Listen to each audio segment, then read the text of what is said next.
La scuola è uno dei temi principali per Forza Italia e su questo abbiamo deciso di alzare il livello del confronto, portando a Roma la richiesta del Veneto di avere l'organico necessario, minimo, sufficiente per garantire una scuola di qualità e un orario scolastico che è quantomeno uguale a quello dell'anno scorso.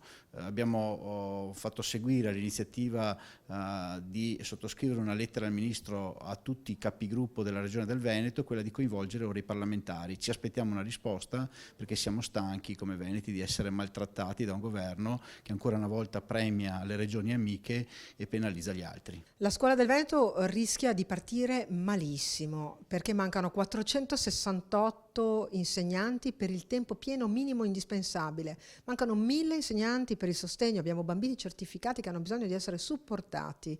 E in tutto questo la vera richiesta del Veneto è di avere 3000 insegnanti in più per garantire quell'eccellenza che è parte della scuola del Veneto. Io faccio un ringraziamento oggi ai presidi, ai dirigenti della scuola, al dirigente regionale, perché stanno facendo un lavoro immane, ma il Ministero rimane sordo. E noi abbiamo voluto sollevare la cosa. Che cosa succederà se non dovesse esserci una risposta?